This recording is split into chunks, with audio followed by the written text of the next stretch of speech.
새날을 여는 새벽 말씀 나눔입니다. 오늘은 2024년 7월 1일 월요일이고 말씀을 전하는 저는 강민 목사입니다. 오늘 하나님께서 우리에게 주신 말씀은 열왕기상 18장 1절로부터 17절 말씀입니다. 많은 날이 지나고 제3년에 여호와의 말씀이 엘리야에게 임하여 이르시되 너는 가서 아합에게 보이라. 내가 비를 치면에 내리리라. 엘리야가 아합에게 보이려고 가니 그때 사마리아의 기근이 심하였더라. 아합이 왕궁 맡은 자 오바댜를 불렀으니 이 오바댜는 여호와를 지극히 경외하는 자라. 이세벨이 여호와의 선지자들을 멸할 때에 오바댜가 선지자 100명을 가지고 50명씩 굴에 숨기고 떡과 물을 먹였더라.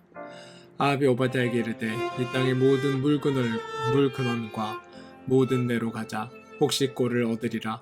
그리하면 말과 노새를 살리리니 짐승을 다 잃지 않게 되리라 하고 두 사람이 두루 다닐 땅을 나누어 아합은 홀로 이 길로 가고 오바댜는 홀로 저 길로 가니라. 오바댜가 길에 있을 때에 엘리야가 그를 만난지라. 그가 알아보고 엎드려 말하되 내 주 엘리야여 당신이시니까? 그가 그에게 대답하되 그러하다. 가서 내 주에게 말하기를 엘리야가 여기 있다 하라. 이르되 내가 무슨 죄를 범하였기에 당신이 당신의 종을 아합의 손에 넘겨 죽이게 하려 하시나이까? 당신의 하나님 여호와께서 살아계심을 두고 맹세하노니 내 주께서 사람을 보내어 당신을 찾지 아니한 족속이나 나라가 없었는데 그들이 말하기를 엘리야가 없다 하면 그 나라와 그 족속으로 당신을 보지 못하였다는 맹세를 하게 하였거늘 이제 당신의 말씀이 가서 내 주에게 말하기를 엘리야가 여기 있다 하라 하시나 내가 당신을 떠난 후에 여호와의 영이 내가 알지 못하는 곳으로 당신을 이끌어 가시리니 내가 가서 아합에게 말하였다가 그가 당신을 찾지 못하면 내가 죽임을 당하리이다. 당신의 종은 어려서부터 여호와를 경외하는 자라. 이세벨이 여호와의 선지자들을 죽일 때에 내가 여호와의 선지자 중에 100명을 50명씩 굴에 숨기고 떡과 물로 먹인 일이 내 주에게 들리지 아니하였나이까?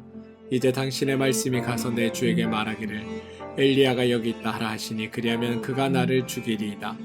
엘리야가 이르되 내가 섬기는 만군의 여호와께서 살아계심을 두고 맹세하노니 내가 오늘 아합에게 보이리라. 오바댜가 가서 아합을 만나 그에게 말하며 아합이 엘리야를 만나러 가다가 엘리야를 볼 때에 아합이 그에게 이르되 이스라엘을 괴롭게 하는 자여 너냐? 열왕기상 18장 1절로부터 17절 말씀입니다. 17장과 18장의 사건에서 엘리야와 아합이 관련된 사건만 연결하면 17장 1절과 18장 1절이 됩니다. 17장 1절은 길르앗에 우거하는 자 중에 디셉 사람 엘리야가 아합에게 말하되 내가 섬기는 이스라엘의 하나님 여호와께서 살아계심을 두고 맹세하느니 내 말이 없으면 수년 동안 비도 이슬도 있지 아니하리라 입니다. 이 말을 하고 엘리야는 도망가서 하나님의 일하심과 하나님이 어떤 분인지를 깨닫는 사건들을 경험합니다. 그리고 18장 1절에 이르러 많은 날이 지나고 제3년에 여호와의 말씀이 엘리야에게 임하 이르시되 너는 가서 아합에게 보이라. 내가 비를 지면에 내리리라. 엘리야가 아합에게 보이려고 가니 라고 되어 있습니다. 17장에서는 아합에게 보이고 도망갔는데 18장에서는 아합에게 보이려고 찾아가고 있습니다. 이 사건을 단순히 아합을 만나는 사건이 아니라라는 것을 설명해주는 사람이 바로 오바댜입니다. 18장 전반부에 오바댜가 등장합니다. 오바댜는 성경에서 여호와를 경외하는 자라고 소개합니다.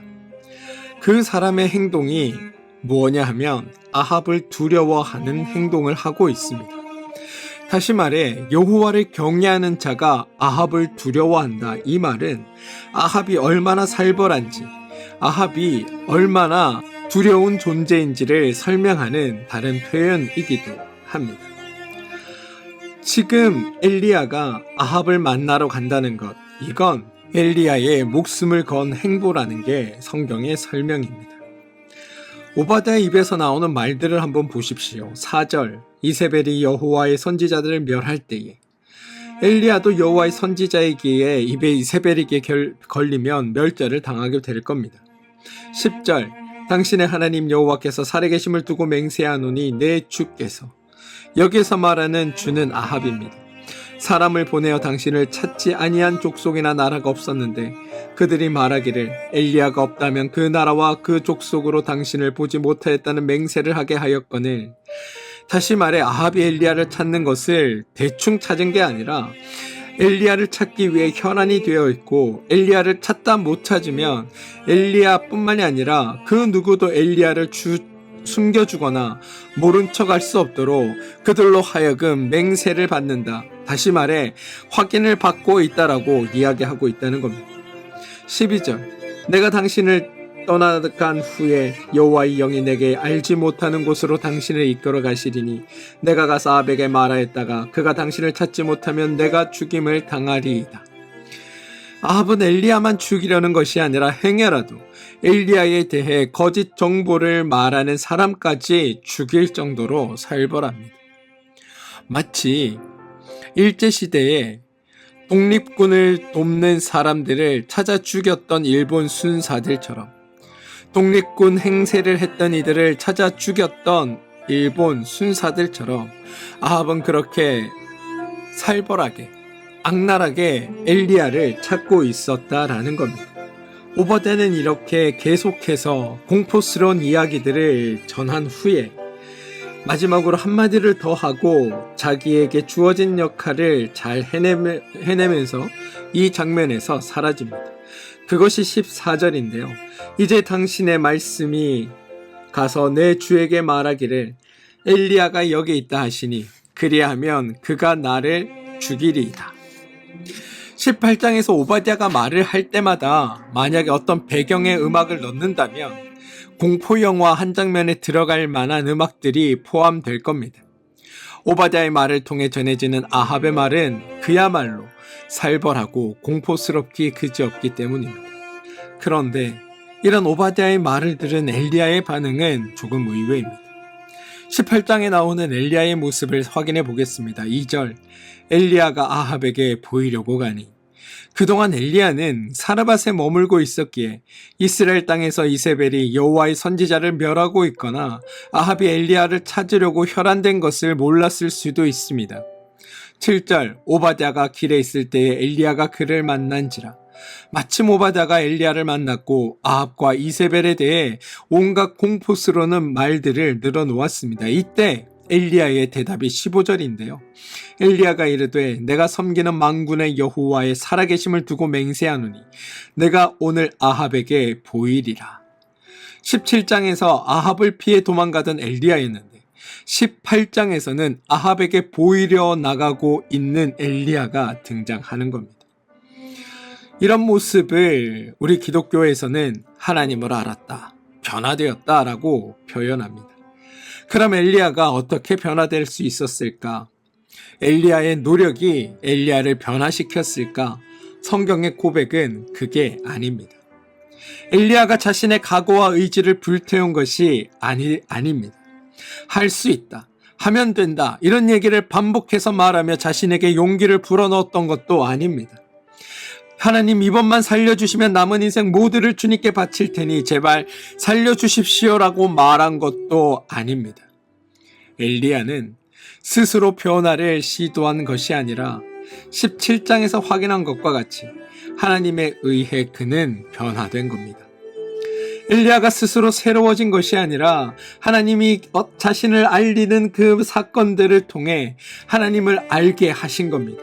그리고 하나님이 생명의 주관자 되심을 알게 하셨고, 하나님이 죽은 자도 살려내시는 분이라는 것도 알게 하셨고, 하나님은 말씀대로 행하시는 분이다라는 것도 알게 하셨습니다. 이게 우리가 지난주 동안 배웠던 하나님의 계시 사건입니다. 이렇게 엘리야가 하나님을 알게 된 것입니다. 하나님을 알게 되었기에 엘리야의 생각이 변하게 된 거고 엘리야의 행동이 변하게 된 겁니다. 이게 여러분 하나님이 일하시는 원리입니다. 하나님이 우리들을 대하시는 방식입니다. 모든 초점은 엘리야가 아니라 하나님께서 이 모든 것을 행하고 이루고 계신다. 다시 말해 하나님께 모든 초점이 맞추어져 있음을 우리는 기억해야 하는 겁니다. 여러분, 하나님은 세상에서 쓸만한 사람을 찾는 분이 아닙니다. 쓸만한 사람을 찾아 그에게 능력을 주고 힘을 주어 주의를 하게 하시는 게 아닙니다. 또한 알아서 준비하고 나오는 자를 고르시는 분도 아닙니다. 하나님은 너에게 어떤 상이 있다, 너에게 줄 면류관이 있다, 이런 것들로 우리를 선동하는 분이 아닙니다. 또한 하나님은 가만히 계시다가 우리가 행한 후에 심판이나 하시는 그런 분도 결코 아닙니다. 말씀을 통해 보면 엘리야가 하나님을 감동시킨 게 아닙니다. 오히려 하나님이 엘리야를 감동시켰습니다. 하나님에 대해 잘 알지 못하고 하나님에 대해 의심하고 있던 엘리야에게 하나님의 살아계심과 도우심과 일하심과 모든 것의 주관자 되시며 모든 생명을 지키시는 분이 하나님임을 엘리야에게 보이고 설득하신 그 모든 일을 하나님이 하셨다는 겁니다. 그래서 하나님께 감동된 엘리야는 오늘 이렇게 변화되어 아합에게 나갈 수 있게 된 것입니다. 엘리야를 통해 하나님의 일이 이루어진 게 아니라 하나님을 통해 엘리야가 새 사람이 된 겁니다. 여러분, 이 일은 우리 모두에게도 있어야 할 일입니다. 여러분, 이 사건이 신약으로 가면 어떻게 되는지 아십니까? 복음서에 가면 아예 하나님이 육신을 입고 이 땅에 오십니다. 아예 우리를 위해 십자가를 지시기까지 하십니다. 그래서 어느 정도 그냥 변화시키는 것이 아니라 아예 새로운 피조물이 되게 해주시는 일을 하셨습니다. 그게 하나님의 일하심입니다. 우리가 믿음으로 살아가고 믿는 자로 살아갈 때 우리가 반드시 보아야 할 것, 이러한 하나님의 일하심이라는 사실을 여러분 기억하시고 여러분의 삶에 일하시는 하나님을 보게 되길 소망합니다. 하나님의 일하심으로 완전히 새로워진 존재, 죄인에서 의인이 된 존재, 죄의 종에서 하나님의 자녀가 된 존재, 그게 바로 저와 여러분이란 사실을 잊지 마시기 바랍니다. 엘리야는 오늘 말씀에 아합을 만나러 나갔습니다. 단지 아합이 자신을 죽일 수 없다는 것을 알았기 때문에 간 게 아닙니다. 사실 엘리야는 엄청나게 중요한 일을 하기 위해 아합을 찾아 나섰습니다. 그게 바로 아합을 포함한 모든 이스라엘에게 하나님의 기쁜 소식을 선포하기 위해서입니다. 무엇을 선포하기 위해서인가? 바로 18장 1절 하나님이 하신 말씀, 즉 내가 비를 지면에 내리리라. 이스라엘의 실정은 약 3년간 비가 내리지 않아 18장 2절에 나오는 대로 사마리아의 기근이 심하게 되었고, 심지어 5절에 나오는 대로 왕이 직접 이 땅의 모든 물 근원과 모든 시내로 가서 꿀을 찾고 그것으로 말과 노새를 살리고 짐승을 다 잃지 않으려고 몸부림치고 있는 상황입니다. 17장에서 엘리야가 생명의 위협을 받고 있었지만 18장에서는 아합과 이스라엘이 생명의 위협을 받고 있는 중입니다. 사실 엘리야가 처음 등장했을 때 듣보잡이었던 엘리야를 향해 아합은 별로 신경 쓰지 않았을 겁니다. 그가 여호와의 말씀을 전했다고는 하나 그가 믿던 바알이 훨씬 더 강하고 위대한 신이라는 생각이 그에게 있었기에 엘리야 따위의 말은 그냥 무시했을 수 있습니다. 그런데 3년이나 지나는 동안 기근이 발생하고 비 한 방울 오지 않는 상황이 지속되자 아합은 모든 원인을 엘리야에게 돌리기 시작했다는 겁니다. 그리고 3년이 되는 해에는 엘리야를 찾기 위해 모든 노력을 아끼지 않고 그를 찾으면 그를 죽이겠다고 마음 먹었을 겁니다. 그래서 17절에 엘리야가 나타났을 때 아합이 하는 반응, 이스라엘을 괴롭게 하는 자여 너냐? 라는 반응을 통해 그가 얼마나 분노하고 있는지를 나타내주고 있는 겁니다. 그런데 여러분 한번 생각해 봅시다. 사실 아합의 말은 전혀 앞뒤가 맞지 않습니다. 왜냐하면 아합은 애초에 바알을 섬기는 자 아닙니까? 이스라엘에 비가 내리지 않아 기근이 들었다면 그걸 해결해 주지 않는 바알을 원망해야 하는 게 마땅하지 않겠습니까? 그런데 지금 모든 원망의 화살을 엘리야에게 돌리고 있습니다. 엘리야가 처음 말을 했을 때 아합은 엘리야의 말을 무시했습니다. 그가 무슨 말을 하든 신경 쓰지 않았던 겁니다. 엘리야가 비가 내리지 않을 것이라고 선언했지만 실제로 그대로 이루어질 것이라고 믿지 않았습니다. 그래서 실제로 비가 내리지 않았을 때는 엘리야를 떠올릴 것이 아니라 그가 섬기던 바알에게 가서 비를 내리게 해달라고 빌었어야 합니다. 그런데 비가 내리지 않는다는 이유를 다시금 바알이 아닌 엘리야가 전한 하나님께로부터 그 원인을 찾고 있다는 겁니다. 이거야말로 적반하장입니다. 자신은 바알을 섬기는 사람이라면 이 나라에 무슨 일이 생기건 어떤 어려움이 있건 무슨 문제가 있건 자기가 믿는 바알로부터 대답을 얻어야 하고 바알로부터 해결책을 찾아야 하는데 그는 기근의 원인을 하나님으로부터 둠으로 말미암아 오히려 바알을 섬긴다는 자신이 오히려 바알은 무능력한 신이고 하나님이 참된 신임을 고백하고 있는 일들을 자행하고 있다는 게 오늘 성경의 고백이기도 합니다. 엘리야를 보고 아합은 이스라엘을 괴롭게 하는 자여 너냐라는 말을 합니다. 이 말은 비가 내리지 않아 지금 이스라엘이 괴롭힘을 당하고 있다라는 의미이며 아합의 신앙, 아합의 종교, 다시 말해 바알 신앙은 정말 엉터리에 불과하다. 내가 믿던 바알이 틀렸다를 오히려 그의 입으로 선언하는 이야기이기도 한 겁니다. 그런데 아합은 그러면서도 자신이 따르고 있는 종교가 어떤 의미인지, 자신이 하는 말이 무슨 의미인지도 모르고 말을 내뱉고 있습니다. 지금 엘리야가 이스라엘을 괴롭히려고 온 것이 아니라 기쁜 소식을 전하려 왔는데 그 사실조차도 모르고 있다는 겁니다. 이게 하나님을 모르는 이들의 실체이며 하나님을 모르는 이들이 행하는 어리석음입니다. 이에 반해 엘리야는 여러분 하나님을 알고 하나님을 배운 자입니다. 그래서 하나님에 대해 알고 있는 사람입니다. 하나님을 아는 자, 하나님의 일하심을 아는 자는 그의 말과 행동에서 진리를 드러내고 나타냅니다.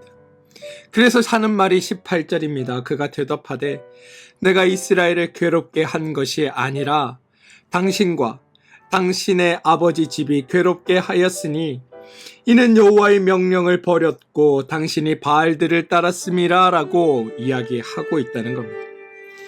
우리는 여러분 17장과 18장을 통해 하나님의 일하심을 보았습니다. 하나님으로 말미암아 엘리야가 변화된 모습을 보았습니다. 그리고 하나님을 모르는 죄인된 이들을 향해 나아가 복음을 전하고 진리를 전하는 모습을 보고 있습니다. 저는 말씀을 묵상하며 이렇게 변화된 엘리야의 모습이 바로 지금 오늘날을 살아가는 우리 그리스도인들의 모습이어야 하지 않는가라는 생각을 해보게 됩니다. 세상으로부터, 사회로부터 하나님이 오해받고 우리 그리스도교가 오해받고 성도가 오히려 세상을 괴롭게 하는 자라는 오명을 받고 있는 이때에 이 시대에 오히려 하나님은 우리를 통하여 하나님이 어떤 분인지를 세상 가운데 드러내고 나타내라고 세상 가운데 그리스도의 기쁜 소식을 전하라고 이제 이 땅에 비가 오게 될 것이라는 말씀을 전하라고 우리를 보내신 것은 아닌가라는 생각을 해보게 됩니다. 우리가 우리 가운데 일하시는 하나님을 보고 하나님을 알게 되고 하나님으로 말미암아 변화를 겪고 하나님의 사람이 되어가면 우리를 통해 그리스도의 복음의 진수가 드러나고 말씀의 생명이 나타나고 우리를 통해 하나님이 증거되고 드러나는 일들이 있게 됩니다. 그리고 그 일을 통해 너희를 내가 이 땅에 성도로 빛으로 소금으로 불렀다라는 말씀을 듣는 것, 그게 어쩌면 말씀을 믿고 따라가는 우리에게 나타나야 하는 일이라고 성경은 이야기하고 있는 것은 아닐까라는 생각을 해보게 됩니다. 사랑하는 성도 여러분, 여러분은 어떤 그리스도인으로 살고 계십니까?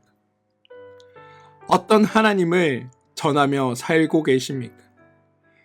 여러분의 삶에 드러나는 하나님은 어떤 모습이십니까? 세상에 우리가 필요한 까닭이 되고 세상에 우리가 필요한 존재가 되고 세상에 그리스도인이 있어야 하는 이유가 바로 여러분들이 되어주시길 소망합니다. 하나님은 저와 여러분을 성도로 세웠다라고 말씀하십니다.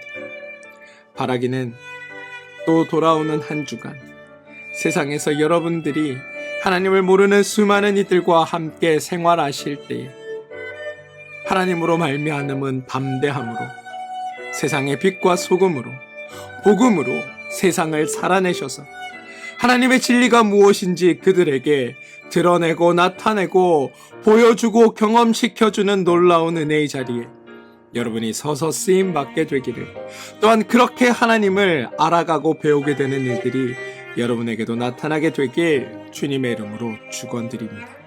우리 함께 기도하겠습니다. 주님, 우리가 우리의 생애 전체를 통해 하나님을 알게 하여 주시옵소서. 하나님을 알고 하나님을 배우고 그래서 하나님의 사람이 되어 엘리야가 아합에게 담대히 나갔던 것처럼 저희도 담대히 하나님의 세상에서 승리하는 믿음의 사람들이 되게 하여 주옵소서. 예수님의 이름으로 기도합니다. 아멘.